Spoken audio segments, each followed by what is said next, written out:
त्यही भएर सभामुख महोदयबाट यो गरिमामय संसदमा यहाँ बोलिराख्दाखेरि म सबभन्दा पहिला आश्वस्त हुन चाहन्छु कि यहाँ केही कुरा बोल्दाखेरि त्यसले कुनै अर्थ राख्छ।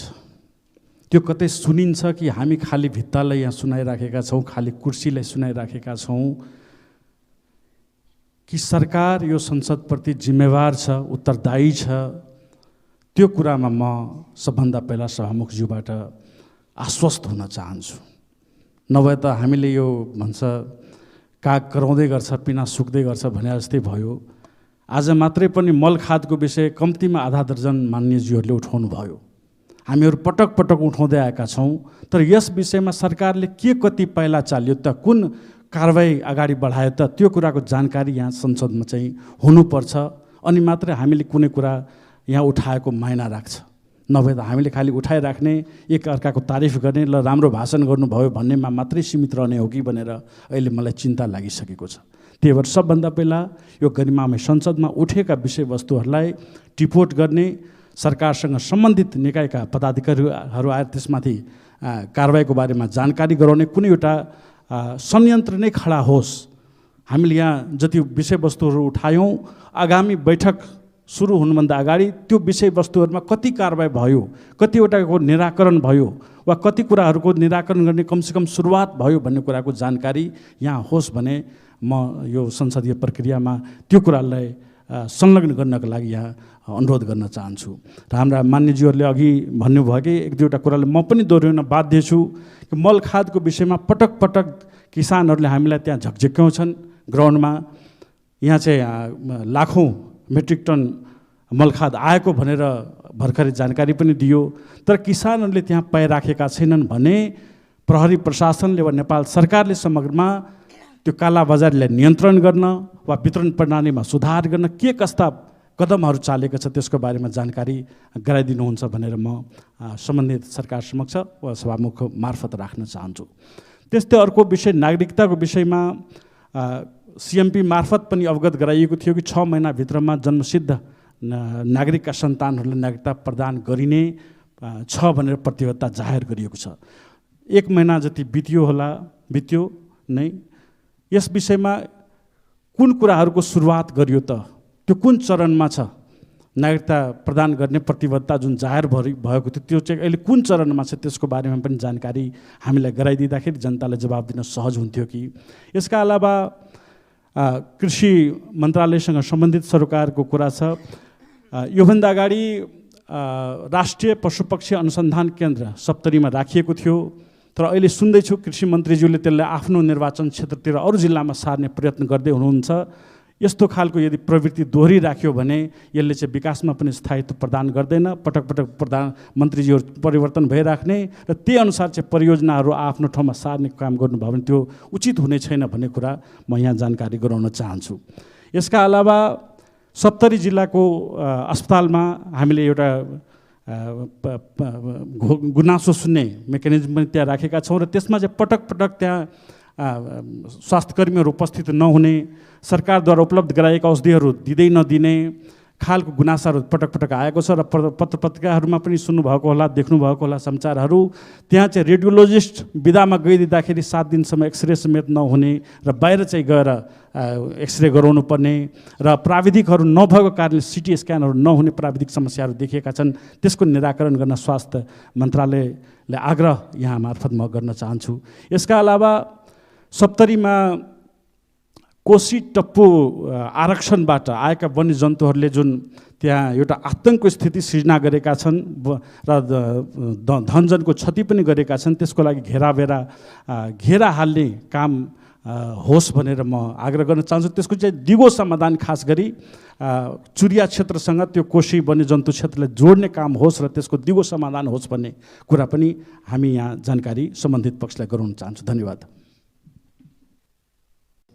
हामी पक्कै पनि देशको विशिष्ट अवस्थामा विशिष्ट चरणमा हामी प्रवेश गरेका छौँ। देशमा नयाँ बहस छलफलको रूपमा अगाडि बढेको छ। हामीले संविधान बनाइसकेपछि अझै पनि कैयौँ कानुनहरू संविधानमा उल्लेख भएका कतिपय विषयहरू कानुन बनाएर अगाडि बढाउनु पर्ने हाम्रा कार्यभारहरू अहिले पनि कायम नै छन्। सङ्घीय प्रणाली ल्यायौँ, सम्माननीय सभामुख महोदय, सङ्घीय लोकतान्त्रिक प्रणाली ल्याउनको निम्ति धेरै नेपाली जनसमुदायहरूले रगत बगाउनु भएको छ, आँसु बगाउनु भएको छ, पसिना बगाउनु भएको छ। त्यही रगत, आँसु र पसिनाबाट प्रत्येक अक्षरमा, प्रत्येक कमा र फुलस्टपमा भावना, जनताका भावनाहरू व्यक्त भएका छन्। तर फेरि पनि हामीले ल्याएको यो प्रणालीलाई सुदृढ गर्नको निम्ति अझै हामीले केही नयाँ कामहरूलाई अगाडि बढाउनु पर्ने आवश्यकता हामी यति बेला महसुस गरेका छौँ सम्माननीय सभामुख महोदय। र अहिले पनि हाम्रा सामु देशको आर्थिक प्रणाली पुरै बिग्रो त म भन्दैन, तर छिपछिपेर अप्ठ्यारो अवस्थामा छ। देशको आर्थिक प्रणालीले हामीले सुधार्नु छ सम्माननीय सभामुख महोदय। अहिले पनि 55 लाखभन्दा बढी नेपालीहरू वैदेशिक रोजगारीमा गइरहनु भएको छ र नेपालमा गम्भीर रूपमा रोजगारी सिर्जना गर्ने कुरा गम्भीर रूपमा समस्याको रूपमा खडा भएको छ। सम्माननीय सभामुख महोदय, हामीले ल्याएको सङ्घीय लोकतान्त्रिक गणतन्त्र, यो सङ्घीय लोकतान्त्रिक गणतन्त्र आइसकेपछि पनि प्रदेश सरकार र स्थानीय सरकारले अझै पनि कतिपय कानुन बन्न नसक्दाखेरि अहिले पनि काम कार्य सम्पादन गर्न अस्तिलो परेको छ। जिल्लाको सिडिओ प्रशासन, जिल्लाका प्रहरी प्रशासनहरू र प्रदेशको योसित सम्बन्धित मन्त्रालयको बिचमा तादम्यतासित सम्बन्धित कानुनहरू बन्न बाँकी छ। र अहिले पनि हामीले ल्याएको यो प्रणालीलाई यी कतिपय कानुनहरू बनाएर सुदृढ गर्नुपर्ने आवश्यकता हामीले महसुस गरेका छौँ सम्माननीय सभामुख महोदय।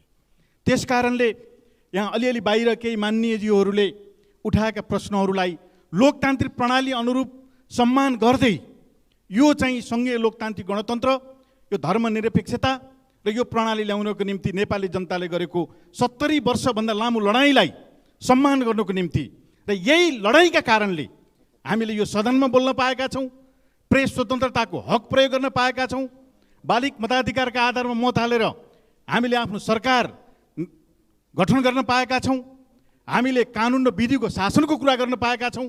यो प्रणाली नआएको हुन्थ्यो भने हाम्रो यो सदन पनि यो रूपमा हुने थिएन र हामीले कतिपय जनताका यी अधिकारहरूलाई सुनिश्चित गर्ने कुरालाई हामी अगाडि बढाउन सक्ने थिएनौँ।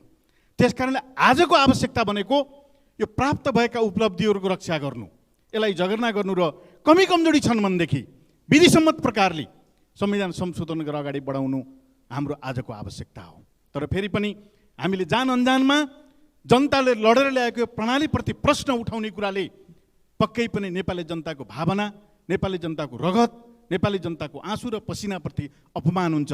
त्यस कारणले यस प्रकारका कुराहरूलाई गम्भीरतापूर्वक लिनको निम्ति म विशेष अनुरोध पनि यहाँ गर्न चाहन्छु। सम्माननीय सभामुख महोदय, यति बेला यिनै प्रश्नहरूलाई फेरि अगाडि बढाउनको निम्ति देशमा राष्ट्रिय सहमतिको आवश्यकता छ। अहिले पनि निजामती कानुन बनेको छैन, सङ्घीयता आयो, 753 पालिकाले कानुन बनाउन पाएका छैनन्। सङ्घले कानुन नबनाउँदाखेरि सङ्घीय शिक्षा ऐन आएको छैन, अहिले पनि भूमि सम्बन्धी ऐन ल्याउन बाँकी छ र अहिले पनि श्रम ऐन, श्रमसित सम्बन्धित कतिपय कुराहरू अगाडि बढाउन बाँकी छ। यी कुराहरू आजका प्राथमिक कुराहरू हुन् र यी कुराहरूको निम्ति सहमतिको आवश्यकता छ। शान्ति प्रक्रिया हामीले सुरु गऱ्यौँ, अहिले पनि टिआरसीका विषयहरू बाँकी छन्। यी विषयहरू हल गर्नुको निम्ति फेरि पनि देशका प्रमुख पार्टीहरूको बिचमा राष्ट्रिय सहमतिको आवश्यकता छ। मिलेर जानुपर्ने आजको जनताको जनमतले पनि हामीलाई मिलेर जाऊ भन्नको निम्ति जनताको जनमतले सन्देश हामीलाई त्यही दिएको छ।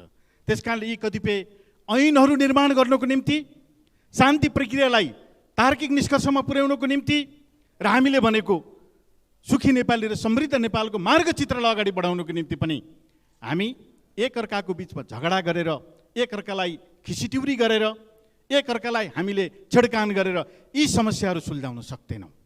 त्यस कारणले आज फेरि पनि प्रकारान्तरले जनताले दिएको जनमतका आधारमा मिलेर जाने जनताको जनमतको सन्देश भएको हुँदाखेरि हामी मिलेर जानु र सदनभित्र सबै दलहरूले यी कतिपय राष्ट्रिय मुद्दाहरूमा सहमति गरेर समझदारी गरेर अगाडि बढ्नु आजको इतिहासको आवश्यकता हो।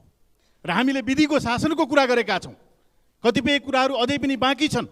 हामीले शक्ति पृथकीकरणको सिद्धान्त अनुसार हामीले कार्यपालिका व्यवस्थापिका र न्यायपालिकाको अलग अलग प्रकारको व्यवस्था हामीले हाम्रो संविधानमा गरेका छौँ र कतिपय अदालतका फैसलाहरूलाई हामी सबैले गम्भीरतापूर्वक ग्रहण गर्नु र त्यहाँ कतिपय कानुन बनाउने क्षेत्रमा भएका त्रुटि छन् भने कानुन बनाउने ठाउँ भनेको यही सम्मानित सदन हो, यहाँ छलफल गर्नु। तर पनि अदालतले गरेका कतिपय फैसलाहरूलाई सम्मान गरेर हामीले तिनै तहका खास गरी कार्यपालिका व्यवस्थापिका र न्यायपालिकाका संविधानमा उल्लेख भएका व्यवस्था अनुरूप क्षेत्राधिकारलाई अगाडि बढाएर हामी सुखी नेपाली र समृद्ध नेपालको मार्गचित्रलाई हामी अगाडि बढाउनु छ।